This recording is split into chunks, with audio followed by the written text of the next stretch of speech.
राम राम दोस्तों, भीखाराम डेंडान चैनल पे आपका हार्दिक अभिनंदन एवं स्वागत है। तो दोस्तों, मैं आपको नल पुराण इतिहास सुना रहा था, जिसमें मैं आपकी सेवा में 10 भाग नल पुराण के सुना चुका हूं। आज मैं आपकी सेवा में फिर से उपस्थित हूं 11वां नंबर का भाग लेकर के। तो सबसे पहले दोस्तों, मैं आपको 10 नंबर के भाग से जोड़ता हूं कि 10 नंबर के भाग में मैंने आपको कहां तक कथा सुनाई।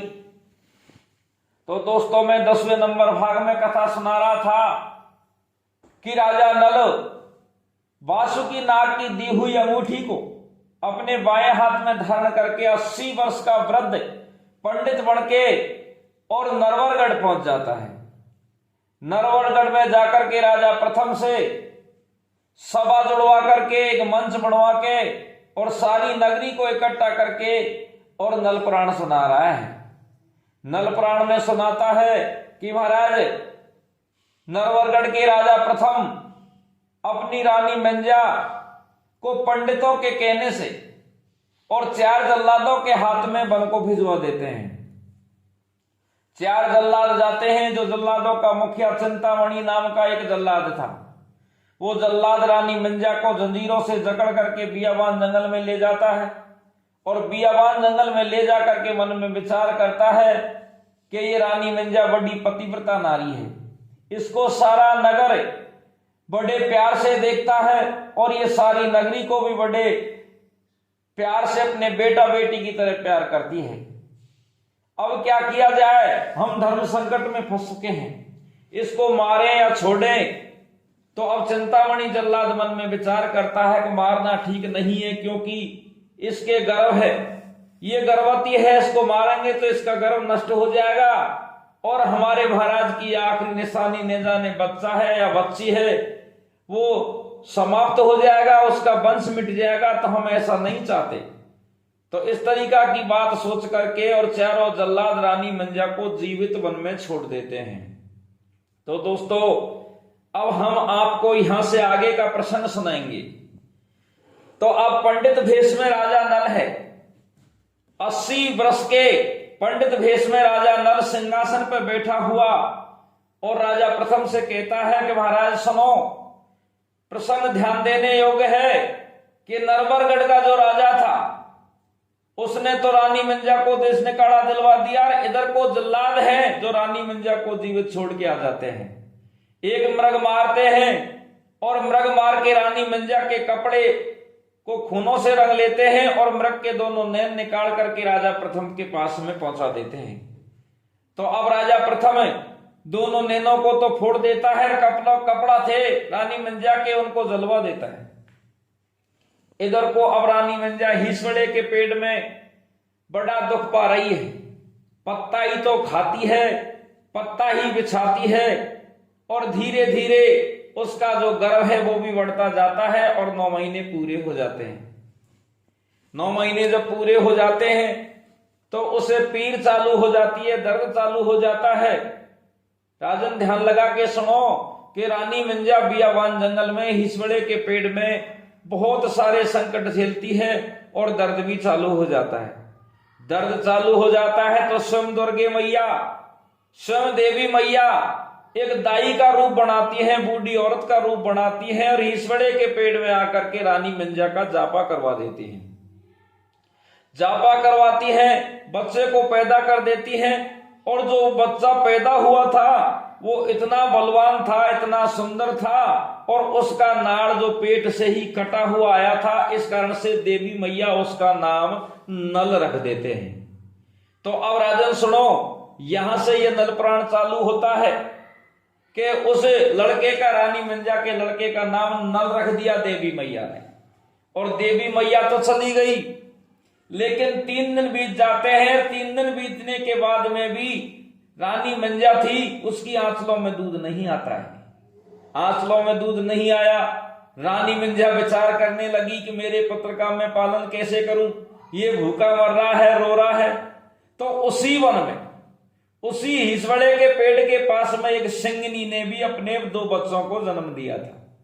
सिंगनी मन में विचार करती है कि ये औरत के जापा हुआ है, उसका पुत्र रो रहा है, मेरे पुत्र खेल रहे हैं, तो वो सिंगनी है जो रानी मंजा के पास में आती है और रानी मंजा से कहती है कि बहन तू रोने की बात छोड़ो, तुम्हारे कष्ट को मुझे बताओ। तो रानी मंजा सारे कष्ट सिंगनी को बताती है कि बहना मेरे स्तनों में दूध नहीं है, इस कारण से ये मेरा बच्चा रो रहा है। तो सिंगनी है जो उस नल को दूध पिलाती है। हे राजन ध्यान दे के सुनो, स्वयं भैमाता आई, स्वयं देवी आई, उसने तो नल का जन्म करवाया और सिंगनी ने उसको 7 दिन तक दूध पिलाया। इस तरीका से समय निकलता गया और नरवरगढ़ राजधानी के राज्य में ही एक दक्षिणपुर नाम का एक शहर है और दक्षिणपुर में एक बड़ा व्यापारी है जिसका नाम लच्छी सेठ बताया है मेरे प्रमाण में। लच्छी सेठ क्या करता है, उसी जंगल से विदेशों से व्यापार करके आ रहा था तो उसको जंगल में रोने की आवाज आती है। रोने की आवाज आती है, वो आवाज लगाता है कि भाई ये जंगल में कौन है। तो रानी मंजा हाथ जोड़ के कहती है कि मैं एक अबला नारी हूं, मेरे पास में बच्चा है और मैं नग्न हूं, वस्त्र नहीं हूं। तो हे राजन, वो रानी मंजा को जो दक्षिणपुर का लच्छी सेठ था वो धर्म की बेटी बना करके अपने दक्षिणपुर में अपने महल में ले जाता है। इस तरीका से लालन पालन करता है अपने बच्चे का और कछु दिना के बाद में लच्छी सेठ के 2 पुत्र फूलचंद और पन्ना लाल भी विदेश कमा करके घर आते हैं। विदेश कमा के घर आते हैं और वो अपने पिताजी से पूछते हैं कि पिताजी ये कौन है। तो पिताजी कहता है कि बेटो तुम्हारी बहन है। तो अब इतनी बात को सुन करके पन्नालाल और फूलचंद बड़े प्रसन्न होते हैं और अपने भांजे का 10 टन कुआ पूजन करवाते हैं। कुआ पूजन में महाराज नरवरगढ़ के राजा प्रथम भी गए और प्रथम ने उस बच्चे को गोदी में भी खिलाया। इतनी बात को सुन करके राजा प्रथम मन में विचार करता है कि ये पंडित कह रहा है जो बिल्कुल सत्य है। मैं ही राजा प्रथम हूं और लच्छी सेठ के मैं यहाँ गया था, उसके नवासे को मैंने गोदी में भी खिलाया था। उस टाइम पे भी मेरे ख्याल आए थे कि ये पुत्र तो ऐसा लगता है कि रानी मंजा का पुत्र हो। लेकिन राजा कुछ नहीं कहता है और पंडित जी से कहता है कि पंडित जी आगे कथा सुनाओ, मुझे बड़ा आनंद आ रहा है, मैं भी इस कथा को सुनने के लिए लालायत हूं, उत्सुक हूं। तो अब पंडित जी कहता है कि महाराज सुनो आगे क्या होता है। कुआ पूजन हो जाता है और कुआ पूजन के बाद में कछु दिन फिर निकलते गए और एक दिन लच्छी सेठ के दोनों पुत्र विदेश कमा के आ रहे थे। विदेश से व्यापार करके आते हैं तो उनको सरोवर की तट पे एक तो गोट मिलती है और एक सुंदर सी मोचड़ी मिलती है। गोट और मोचड़ी को देख करके दोनों सेठ मन में विचार करते हैं कि कितनी सुंदर मोचड़ी है और कितनी सुंदर गोट है, इसको तो हम राजा प्रथम के यहाँ भेज देते हैं, भेंट कर देते हैं, महाराज प्रसन्न होकर के हमें बड़ा इनाम देगा। तो अब पन्नालाल और फूलचंद नरवरगढ़ के राजा प्रथम के पास में पहुंच जाते हैं और वहां जाकर के राजा को भेंट करते हैं। तो राजा इनाम नहीं देता है उनको और इनाम देने के बजाय उनसे कहता है कि सेठो या तो 15 गोट बाकी की 15 गोट लेके आओ और दूसरी मोचड़ी भी लेके आओ और हो सके तो इसको पहनने वाली भी लेके आओ, नहीं तुम्हें तुम्हारे परिवार सहित फांसी का हुक्म दे दिया जाएगा। 6 महीने के बाद में फांसी दे दी जाएगी, 6 महीने का तुम्हारे पास में टाइम है। तो अब पंडित जी जो पंडित के भेष में नल थे वो कहते हैं कि महाराज आगे का प्रसंग सुनो। अब वो दोनों सेठ घबरा जाते हैं, अपने घर जाते हैं और वो सारा परिवार मिलकर शोक मनाते हैं, बाहरे दुखी हो जाते हैं। उसी टाइम पे उनका एक भांजा था, वो राजा प्रथम का बेटा, रानी मंजा का बेटा नल, वो आता है और अपने मामा से पूछता है कि मामा ये बताओ आज क्या समस्या है, तुम क्यों रो रहे हो। तो दोनों मामा मिलकर के अपने भांजे को सारी बात बताते हैं कि बेटा ये बात है कि राजा प्रथम ने हमें दंड दे दिया है, मृत्यु दंड दे दिया है कि 6 महीना में ये गोट और मोचड़ी पूरी करके नहीं लाए तो तुम्हें तुम्हारे परिवार सहित मृत्यु दंड दे दिया जाएगा। तो वो नल राजा का पुत्र, वो राजा प्रथम का पुत्र रानी मंजा का पुत्र नल कहता है कि मामाओं चिंता करने की बात नहीं है, तो मैं ये गोट और मोचड़ी कहाँ मिली थी मुझे वहां ले चलो और मैं गोट और मोचड़ियों को पूरी करके आपको दे दूंगा। तो अब पन्नालाल और फूलचंद उनके बेटे वो भांजे को ले जाते हैं, नल को ले जाते हैं और समुद्र की यात्रा करते हुए 2-3 दिन में उसी सरोवर के तट पे, उसी तट पे पहुंच जाते हैं जहां पन्नालाल और फूलचंद को एक गोट और एक मोचड़ी मिली थी। तो अपने बेटे से कहते हैं कि बेटा यही स्थान है, यहां हमें ये गोट मिली थी और ये मोचड़ी मिली थी। तो अब नल है जो अपने मामान से कहता है कि मामा ऐसे करो, 3 दिन का तुम्हारे पास में टाइम है, मैं 3 दिन में भगत के आ जाऊंगा और तुम्हारी गोट और मोचड़ी लेकर के आऊंगा। तो अब वो नल अपने मामाओं को आश्वासन देकर के और आगे जंगल में पहुंच जाता है। आगे जंगल में जाता है, बढ़ता जाता है और आगे रास्ते में उनको स्वयं भयमाता एक बूढ़ी औरत के रूप में मिलती है। भयमाता नल को पहचान जाती है, क्योंकि भयमाता ने ही तो लेख लिखे थे, भयमाता ने जापा करवाया था। और भयमाता नल से कहती है कि बेटे तू ये जंगल में आया है गोट और मोचड़ी लेने के लिए, तुझे गोट और मोचड़ी भी मिलेंगी और तुम्हारी 3 दिन के अंदर अंदर शादी भी हो जाएगी। तो नल राजा भयमाता से पूछता है कि माता कैसे तो मुझे गोट मिलेंगी, कैसे मोचड़ी मिलेगी, कैसे मेरी शादी होगी। तो भयमाता उसको पूरी जीवनी बताती है कि बेटे यहां से सीधा चले जा और आगे एक भौमासुर नाम का एक दाना है जिसका महल है और उसके महल में एक उसी की लड़की गजमोचन बड़ी सुंदर है, तू जा और जाकर के दाने को खत्म करे और गजमोचन के साथ में भवरिया खा के धर्म पत्नी बना के ला, उसी की तो गोट है और उसी की मोचड़ी है, वो तुम्हें सब मिल जाएंगी। तो अब भयमाता नल को सारी बात बता के और अंतर्ध्यान हो जाती है और नल क्या करता है, भयमाता की बात को मान करके धीरे धीरे आगे बढ़ता जाता है, आगे बढ़ता है और आगे बढ़ करके उसको वो दाना का महल नजर आ जाता है। दाना के महल के चारों तरफ घूमता है, उसके दरवाजे पे एक सोमण की पटिया लगी हुई थी। तो अब नल देवी का ध्यान करता है, देवी स्वयं आती है, वो पटिया को हटा देती है और नल अंदर महल के प्रवेश कर जाता है। और यहां से आगे की महाराज मैं कथा नहीं जानता। इतनी बात को सुन करके राजा खड़ा हो जाता है और महाराज से कहता है कि पंडित जी आपको मैं मुहमांगी इनाम दूंगा, लेकिन मुझे आगे का प्रसंग जरूर सुनाएं। इधर को सारी नगरी भी खड़ी हो जाती है और पंडित जी के हाथ जोड़ के कहती है कि पंडित जी अवश्य हमें आगे की कथा सुनाओ कि वो नल है जो भौमासुर दाने के महल में जाकर के मर गया या जीवित है, कि उससे शादी की या नहीं की। तो अब नल है जो पंडित भेष में फिर कहता है कि बैठो बैठो, अगर तुम ज्यादा ही जिद करते हो तो मैं यहां से आगे का प्रसंग भी सुना देता हूं। तो अब नल क्या करता है, वो महल के अंदर जाता है और महल के अंदर जाकर के शंकर भगवान का जो वरदानी दाना था उसको खत्म कर देता है और गजमोचन उसकी बेटी से शादी कर लेता है।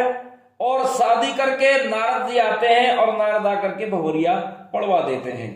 और गजमोचन के पिताजी दाने के द्वारा इस तरीका की चीज दी गई थी दहेज में, एक वीरवर्ण नाम का घोड़ा नल को दिया गया और 7 मणियों की माला और एक 7 धार की तलवार और बाकी की 15 गोट और मोचड़ी और गजमोचन, ये सारी दहेज में दी गई। इनको लेकर के और अब नल वापस वीरवर्ण घोड़े पे सवार होकर के समंदर की तीर पे आ जाता है। समंदर की तीर पे आता है और समंदर की तीर पे आकर के अपने मामा पूछते हैं कि बेटे एक बात बताओ, हमने तो तुम्हें गोट लेने के लिए भेजा था, मोचड़ी लेने के लिए भेजा था, लेकिन ये सुंदर कन्या है जो कहां से आ गई, कहां से तुम्हें मिल गई। तो नल अपने मामाओं को समझाता है कि मामाओं चिंता करने की कोई बात नहीं है, मैं इसको भगा के नहीं लाया हूं, इससे शादी करके लाया हूं। ये भौमासुर दाने की बेटी है और वो शंकर भगवान का वरदानी था, किसी से नहीं मरता था, लेकिन मैंने उसका वध कर दिया और स्वयं नारद जी ने आकर के मेरी भवरिया पड़वाई, देवी मैया ने आके भवरिया पड़वाई और दाने का जितना भी माल था मैं माल को लेके आया। ये वीरवर्ण नाम का घोड़ा है, ये जल में, थल में, नभ में, तीनों में समान गति से चलता है और ये 7 मणियों की माला है मेरे गले में और ये 7 ढाल की तलवार है, ये भी देवी माँ की दी हुई है। ये शत्रु पे हमेशा विजय प्राप्त करती है, कभी हार नहीं मानती है। इतनी तरीका की बातों को सुन करके दोनों मामा मन में विचार करते हैं कि ये न जाने कैसा हमारा भांजा है। अरे शंकर भगवान के दिए हुए वरदान वाले दाने को भी इसने खत्म किया। अगर मान लीजिए इसके हमारे किसी दिन किसी बात को लेकर के तू मैं हो गई तो ये हमें भी खत्म कर सकता है। इधर को पंडित भेष में राजा नल अपने पिताजी से कहता है कि महाराज सुनो, आगे का प्रसंग यहाँ से बड़ा दुख भरी कहानी है, दर्दनाक कहानी है।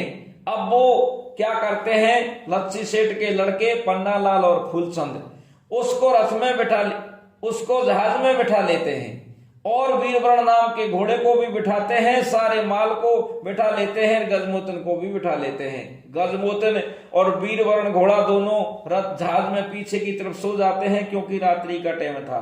और इधर को गजमोतन जब सोती है, वीरवरण नाम का घोड़ा भी सोता है, तो अब पन्नालाल और फूलचंद दोनों अपने भाणजे को जगाते हैं और भाणजे से कहते हैं कि बेटा तुम बहुत दिन में आज हमसे मिले हो, हमें तो तुमसे बात करनी है, तुमको देखते हैं जब हमारा बड़ा मन प्रसन्न होता है, नहीं देखते हैं तो हमें काफी दुख सा महसूस होता है। उसको जगाते हैं और जगाते हैं तो जैसे ही वो जगता है कच्ची नींदों में, तो आदमी आधा अधूरा सा रह जाता है नींद में। तो कहते हैं कि बेटे ऐसे करो, समुद्र से जल लो और अपना मुख को धो।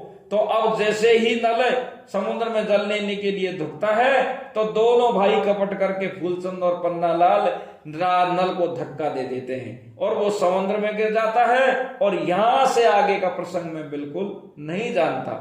इतनी बात को सुनकर के सारी सभा एकदम से रोने लग जाती है, सारी रानी रोने लग जाती है।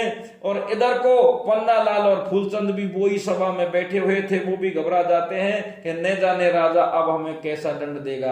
पहले तो बच गए लेकिन अब मृत्यु दंड अवश्य मिलेगा। इधर को राजा खड़ा होता है और राजा खड़ा होकर के पंडित को प्रणाम करता है, हाथ जोड़ता है और कहता है कि पंडित जी यहां से आगे का प्रसंग सुनाओ, मैं आपको सब कुछ देने के लिए तैयार हूं, अगर आप चाहते हो तो मेरे संपूर्ण राज्य को भी मैं दे दूंगा। इतनी बात को सुन करके वो पंडित जी कहता है कि महाराज अगर आप कथा सुनना ही चाहते हो तो यहां से आगे का प्रसंग तो याद है नहीं, लेकिन रात में मैं पढ़ूंगा और कल सभा में मैं आपको यहां से आगे का प्रसंग सुनाऊंगा। मैं आज प्रसंग को यहीं तक समापन करता हूं। तो दोस्तों आज का प्रसंग हम यहीं तक समापन करते हैं और कल आपको नल पुराण इतिहास 12 भाग में लेकर के आगे की कथा प्रस्तुत हो जाएंगे।